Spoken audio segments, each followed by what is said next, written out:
be continuing chapter number 4 of economics, that is banking and monetary policy for standard 12 student. अपना instrument of monetary policy का जो concept है वो बाकी का जो स्टार्ट करने वाले इंस्ट्रूमेंट ऑफ मॉनेटरी पॉलिसी। अब कुछ क्वांटिटेटिव मेजर्स होते हैं एंड कुछ क्वालिटेटिव मेजर्स होते हैं, क्लियर? ओके, तो अभी सबसे पहले अपन स्टार्ट करने वाले क्वांटिटेटिव मेजर। क्वांटिटेटिव मेजर को जनरल मेजर्स भी बोला जाता है, ठीक है? दो टाइप के मॉनेटरी इंस्ट्रूमेंट्स होते हैं, क्वांटिटेटिव मेजर्स और क्वालिटेटिव मेजर। क्वांटिटेटिव मेजर्स को जनरल मेजर बोला जाता है बिकॉज जो क्वांटिटेटिव मेजर है, क्वांटिटेटिव मेजर, इनका एम क्या होता है? To impact the entire economy as a whole. Quantitative measures का मकसद ये होता है कि पूरी इकोनॉमी पे असर करो, इसमें पूरी इकोनॉमी पे, इसको जनरल मेजर भी कहा बिकॉज जनरली सबके लिए। सबसे पहले जो अपना क्वांटिटेटिव मेजर है, जो क्वांटिटेटिव सबसे पहला मेजर है वो है बैंक रेट। अब ये पूरा बैंक रेट का कंसेप्ट बहुत अच्छे से समझना, अगर अच्छे से समझोगे तो थोड़ी वेरी इजी, बहुत इजी हो जाएगा, वरना हमेशा ये में अटक जाओगे, bank rate, repo, reverse repo, CRR, हमेशा अटक जाओगे। तो अभी बहुत क्लैरिटी से एकदम अटेंटिवली सुनना। बैंक रेट क्या होता है? कमर्शियल बैंक और रिजर्व बैंक, ठीक है? दो बैंक होते हैं। रिजर्व बैंक कौन सा होता है? जो बैंकर्स बैंक, जो इंडिया में जितनी भी कमर्शियल बैंक है सबका जो ऊपर बैंक है वो रिजर्व बैंक है, जो सारी बैंक को रेगुलेट करता है, मतलब सबसे सेंट्रल बैंक जिसको हम बोलते हैं। तो जब कमर्शियल, जिस रेट पे commercial bank reserve bank of India से लोन लेती है, वो रेट को बैंक रेट बोला जाता है। वापस, जिस रेट पे, जिस टके पे, जिस रेट पे, जिस परसेंटेज पे कमर्शियल बैंक, जो कमर्शियल बैंक है वो रिजर्व बैंक ऑफ इंडिया से लोन लेते हैं, वो रेट को बोला जाता है bank rate. When the commercial bank have shortage of fund, जब कमर्शियल बैंक के पास पैसों की कमी हो जाती है तो वो पैसा किससे मांगने जाएंगे? हम तो बैंक से लेते, बैंक किससे लेगी? बैंकर्स बैंक से। बैंकर्स बैंक कौन है? Reserve bank of India. तो जब कमर्शियल बैंक को पैसों की शॉर्टेज हो जाती है तो वो पैसे बोरो करते हैं from reserve bank of India, and the rate, जिस रेट पे RBI lends to commercial bank, जिस रेट पे reserve bank of India commercial bank को लैंड करती, मतलब लोन देती है for long term, for long term, उसको बोलते हैं बैंक रेट। सो बोला है जब कमर्शियल बैंक को पैसों की कमी हो जाती है, उनके फंड्स कम हो जाते हैं, उस टाइम पे वो रिजर्व बैंक ऑफ इंडिया से लोन लेती है। तो जिस रेट पे रिजर्व बैंक ऑफ इंडिया पैसे लेंड करती है to commercial bank for long term, उसको बैंक रेट बोलते हैं। The rate at which the reserve bank of India lend the money to the commercial bank for long term. अब देखो ये पूरा प्रोसेस अपन समझे, एकदम ध्यान से सुनना। If the bank rate is increase, commercial bank will borrow less as it is expensive to borrow. अगर बैंक रेट बढ़ गया, मतलब जब रिजर्व बैंक ऑफ इंडिया बहुत हाई रेट पे टैक्स लोन दे रही है, तो कमर्शियल बैंक थोड़ा कम पैसा लेंगे, कम बोरो करेंगे बिकॉज ब्याज बहुत ज्यादा है। मतलब जब रिजर्व बैंक ऑफ इंडिया ने बैंक रेट बढ़ा दिया, मतलब सिर्फ फॉर एग्जाम्पल पहले वो 5% के इंटरेस्ट पे लोन दे रही थी, बैंक ने बोला 7% लगेगा, तो कमर्शियल बैंक थोड़ा हिचकिचाएंगे लोन लेने में बिकॉज महंगा पड़ रहा है उनको। When they borrow less, वो कम बोरो करेंगे एट अ हायर रेट। अब ऑलरेडी इतना महंगा पड़ रहा है, हायर रेट है तो वो कम बोरो करेंगे, so they will give lesser amount of loan at a higher rate to the general public. मतलब क्या हो रहा है कि reserve bank of India commercial bank को जब हाई रेट ऑफ इंटरेस्ट पे टैक्स लोन दे रहा है, तो जो कमर्शियल बैंक होती है वो कम पैसा बोरो करेंगे बिकॉज महंगा पड़ रहा है। अब जब उनके पास ऑलरेडी पैसा कम है तो वो जो जनरल पब्लिक को पैसा देंगे, क्या होता है? रिजर्व बैंक ऑफ इंडिया ने पैसा दिया कमर्शियल बैंक को और कमर्शियल बैंक ने पैसा दिया जनरल पब्लिक को। पैसा दिया मतलब लोन दिया।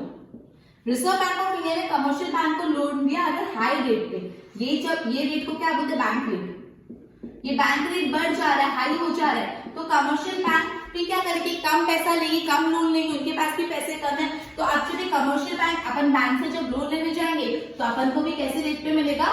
हायर रेट पे मिलेगा और कम मिलेगा बिकॉज ऑलरेडी उनके पास ही पैसा कम है, तो कैसे ज्यादा देंगे, ठीक है? हायर रेट पे देंगे, ठीक है? अब आगे क्या होगा? They will give lesser amount of loan at higher rate and if people get fewer loan they demand for certain goods and services for. अब जब लोगों को पैसा लोन पे कम मिल रहा है, लोगों के पास भी पैसा गुड कम है, तो क्या होगा? वो लोग कम डिमांड करेंगे, डिमांड लेस हो जाएगी।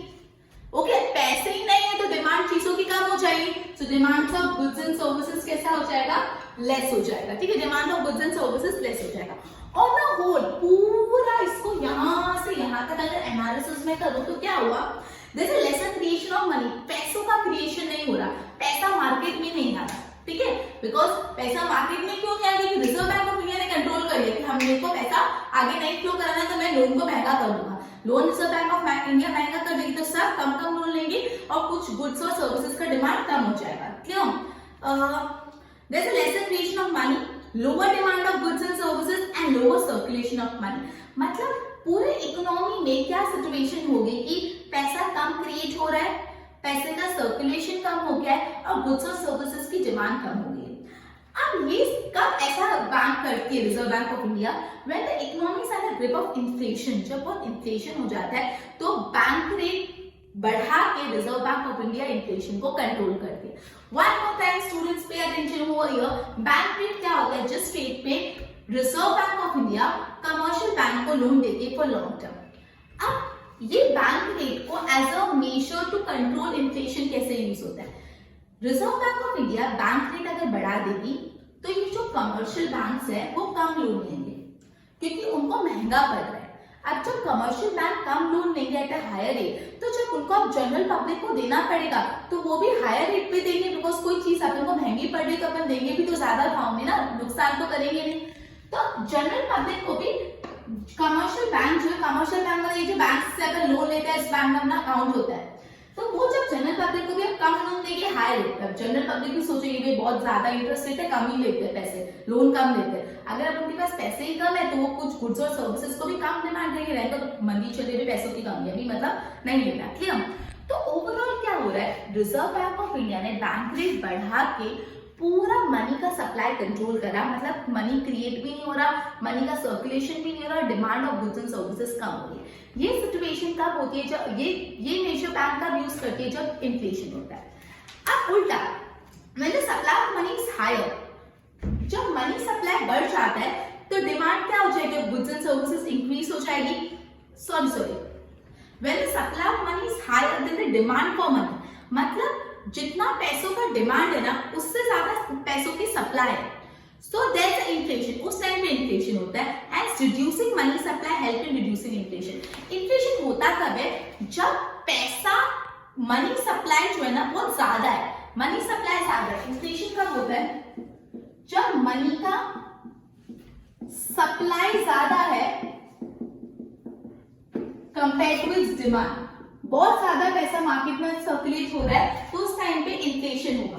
अभी इन्फ्लेशन को कंट्रोल करने के लिए रिजर्व बैंक ऑफ इंडिया क्या कर देगी, बैंक रेट इंक्रीज कर देगी, बैंक रेट इंक्रीज करने से सप्लाई ऑफ मनी कम हो जाएगा, क्लियर, और इस तरीके से इन्फ्लेशन कंट्रोल हो जाएगा। Okay, the policy of keeping bank rate is very low is, हाँ द पॉलिसी अभी भी इंपॉर्टेंट है, चीप मनी पॉलिसी किसको बोलते हैं, और डियर मनी पॉलिसी बहुत इंपॉर्टेंट है bank market, cheap money policy and dear, मतलब अगर बैंक ऐसी पॉलिसी अपना रही है, policy of keeping bank rate very low, जब रिजर्व बैंक ऑफ इंडिया ऐसी पॉलिसी अपनाती है जिसमें बैंक रेट बहुत कम रखती है, बहुत कम बैंक रेट रखती है, इसको बोलते हैं चीप मनी पॉलिसी, और जब रिजर्व बैंक ऑफ इंडिया ऐसी पॉलिसी अपनाती है जिसमें बैंक रेट को ज्यादा रखती है तो उसको क्या बोलते हैं, डियर मनी पॉलिसी। ये दोनों बहुत इंपॉर्टेंट है, cheap money policy and dear money policy. Cheap money policy में बैंक रेट कम होती है और डियर मनी पॉलिसी में बैंक रेट ज्यादा होती है, सिंपल। चलो आगे, Reserve Bank of India has stopped using bank rate as an instrument to regulate the money supply since last few years. मतलब काफी साल से ये bank rate as an instrument use करना आरबीआई ने कम कर दिया है, बिकॉज अभी repo rate, reverse repo rate ये सब यूज होता है। Bank rate is a rate for long term and hence can not be change in very short period, while repo rate or reverse repo rate can be altered in short period. Thus they help to regulate the money supply for short run. देखो ये बात समझना, बोला है कि ये bank rate अपने जो पढ़ा था उसकी डेफिनेशन में अपन ने पढ़ा था फॉर लॉन्ग टर्म, तो जो बैंक रेट होता है ना वो लॉन्ग टर्म के लिए चेंज होता है, क्लियर। तो बैंक रेट जब भी बढ़ाएंगे या घटाएंगे तो उसका असर बहुत लॉन्ग टर्म पे आता है, तो इससे थोड़ी प्रॉब्लम हो जाती है। इसलिए अभी रिवर्स और रिवर्स रेपो रेट आया है जिसमें उसका असर शॉर्ट टर्म होगा, इसका भी बैंक रेट को बहुत कम यूज करने जाने लगा है, एज एन आरबीआई कम यूज करती है और रेपो रेट और रिवर्स रेपो रेट ये सब ज्यादा यूज करती है, बिकॉज इसका इफेक्ट लॉन्ग टर्म के लिए नहीं होता, शॉर्ट टर्म के लिए होता है। तो अगर आपको इंटरनल में 2 मार्क में पूछे कि क्यों आज हम बैंक रेट कम एज एन इंस्ट्रूमेंट यूज करती है आरबीआई और रेपो रेट और रिवर्स रेपो रेट क्यों यूज करती है ज्यादा, because bank rate long term के लिए होता है, रेपो और रिवर्स रेपो शॉर्ट टर्म के लिए होता है। क्लियर बैंक रेट का पूरा कंसेप्ट। आगे repo rate and reverse repo rate. Okay, देखते हैं।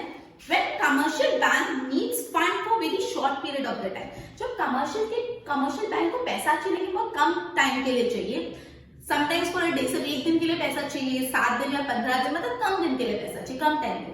They sell some securities which are held by them to RBI and repurchase agreement at a particular with a repurchase agreement at a particular date। मतलब जब commercial bank को बहुत कम time duration के लिए पैसों की नीड होती है, 1 दिन 2 दिन 10 दिन 15 दिन 25 दिन, कम टाइम ड्यूरेशन के लिए होती है, उस टाइम पे ये कमर्शियल बैंक के पास जो सिक्योरिटीज पड़ी होती है वो सिक्योरिटीज को commercial bank reserve bank of India को बेच देती है। Security reserve bank of India को बेच देगी तो उनसे पैसा मिल जाएगा, साथ में रीपर्चेस अग्रीमेंट भी कर लेती है कि हम इतने टाइम बाद वापस आपसे ले लेंगे, ठीक है, रीपर्चेस अग्रीमेंट भी कर लेती है एट अ पर्टिकुलर रेट, इस रेट पर वापस दे देंगे। ये रेट है उसको हम रेपो रेट बोलते हैं। ये रेट को क्या बोलते हैं? रेपो रेट, जिस रेट पे वो रीपर्चेज करेंगे, ठीक है। So the word repo is used for the repurchase rate. Clear? Repo मतलब repurchase rate. Banks sell government securities to RBI in order to raise money for a short duration with a condition to repurchase them at some discount. Such discounting rate is called repo. Such a discounting rate is called repurchase or repo rate। वापस समझो क्या बोला है यहाँ पे। Repo rate मतलब क्या होता है? रेपो रेट मतलब क्या होता है? जब कमर्शियल बैंक को पैसों की रिक्वायरमेंट होती है for a very short duration of the time, 1 दिन 2 दिन 10 दिन, किसी मतलब शॉर्ट ड्यूरेशन, तो कमर्शियल बैंक क्या करेंगे? अपनी सिक्योरिटीज को बेच देंगे रिजर्व बैंक ऑफ इंडिया को। रिजर्व बैंक ऑफ इंडिया को सिक्योरिटी बेच वो चीज बेचेंगे तो पैसा मिल जाएगा, पैसा मिल गया। अब साथ में अग्रीमेंट करेंगे कि हम थोड़े टाइम बाद आपसे इसको रीपर्चेज कर देंगे एट अ स्पेसिफाइड रेट, कि ये रेट पे हम आपसे अपनी सिक्योरिटी वापस दे देंगे। ये रेट यूजुअली डिस्काउंटेड रेट होती है, और ये जो रेट होती है, जो रीपर्चेज करने की रेट होती है, इसको बोलते हैं रेपो रेट या तो रेपो रेट या तो repurchase rate. Clear? In the time of inflation, जब इन्फ्लेशन होता है, central bank increases repo rate as this act as a disincentive for bank to borrow from central bank। जब inflation होता है तो रिजर्व बैंक ऑफ इंडिया क्या करती है? रेपो रेट बढ़ा देगी। अगर रेपो रेट बढ़ा देगी तो यूजुअली फिर कमर्शियल बैंक अपनी सिक्योरिटी बेच के पैसे लेना कम प्रेफर करेंगे, ठीक है। Subsequently they lend to the general public at high rate। अब वही बात, कमर्शियल बैंक की पैसों की कमी होगी तो कमर्शियल बैंक जनरल पब्लिक को हायर रेट ऑफ इंटरेस्ट पे लोन देगी, अल्टीमेटली पीपल भी कम बोरो करेंगे, पूरा मनी सप्लाई कंट्रोल हो जाएगा। सिंपल भाई, मतलब जैसे बैंक रेट इंक्रीज करके money supply reserve bank of India control कर रही थी, वैसे रेपो रेट बढ़ा देगी तो पूरा मनी सप्लाई कंट्रोल हो जाएगा। अब रिवर्स रेपो रेट, फटाफट इतना रिवर्स रेपो रेट कंप्लीट कर लेते हैं एंड अपन एंड करते हैं। ओके, रिवर्स रेपो रेट मतलब क्या होता है? Means agreed upon rate at which RBI repurchases a security from commercial bank in the event RBI has to borrow short-term fund from commercial bank। उल्टा, जब reserve bank of India को कुछ short term के लिए पैसा बोरो करना पड़ता है फ्रॉम कमर्शियल बैंक, तो रिजर्व बैंक ऑफ इंडिया अपनी सिक्योरिटी सेल करती है with an agreement to repurchase it at some particular rate. By parting its security with the commercial bank, even the Reserve Bank of India sells the government security held by it to the commercial bank under the condition। Okay, ठीक है। तो repo rate क्या था? Commercial bank को जब short duration के लिए पैसा चाहिए होता है तो अपनी security reserve bank of India को बेच के पैसा ले लेती है और एक अग्रीमेंट करती है कि फ्यूचर डेट पे मैं सिक्योरिटी रीपर्चेज कर लूंगा इस रेट पे, और वो रेट बोलते हैं रेपो रेट। रिवर्स मतलब क्या? रिवर्स कर दो उल्टा। जब रिजर्व बैंक ऑफ इंडिया को शॉर्ट ड्यूरेशन के लिए पैसे चाहिए तो रिजर्व बैंक ऑफ इंडिया कोई कमर्शियल बैंक को अपनी सिक्योरिटीज बेचती है for short duration with an agreement कि वो उसे रीपर्चेज करेगी एट अ पर्टिकुलर रेट, और वो रेट को बोलते हैं रिवर्स रेपो रेट। मतलब जब कमर्शियल बैंक ने सिक्योरिटी बेची तो रेपो रेट, और जब रिजर्व बैंक ऑफ इंडिया ने सिक्योरिटी बेची तो reverse repo rate. And increase in the reverse repo rate means commercial bank will get more incentives to park their fund with RBI by lending more to RBI, thereby decreasing lending to general public and ultimately reducing the supply of money। अब ये बहुत important है, देखो जब reverse repo rate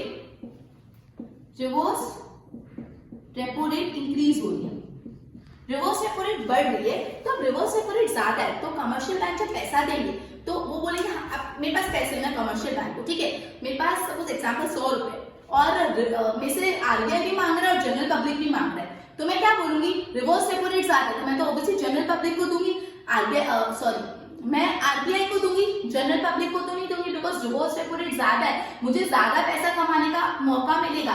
तो मेरे पास अगर पैसे हैं और एज अ कमर्शियल बैंक मेरे पास मनी और रिवर्स रेपो रेट बढ़ गया तो मैं मेरा पैसा कहाँ पार्क करूंगी, रिजर्व बैंक ऑफ इंडिया के पास। अब मेरे पास पैसा कम हो गया तो मैं जनरल पब्लिक को कम दूंगी, अगर मैं जनरल पब्लिक को कम दूंगी तो क्या होगा, ओवरऑल सप्लाई ऑफ मनी कम हो जाएगा, ठीक है, एंड वाइस वर्सा। उल्टा सिचुएशन अगर रिवर्स रेपो रेट कम है तो मैं किसको दूंगी, रिजर्व बैंक ऑफ इंडिया को पैसा नहीं दूंगी, मैं जनरल पब्लिक को दूंगी, तो सप्लाई बढ़ जाएगा, मतलब जब रिवर्स रेपो रेट बढ़ेगा तो इन्फ्लेशन घटेगा। क्लियर? तो ये अपने दो बहुत इंपॉर्टेंट पॉइंट थे, बैंक रेट, रेपो रेट और रिवर्स रेपो रेट। आगे हम सीआरआर एसएलआर को कंटिन्यू करेंगे, चलते हैं, गुड बाय।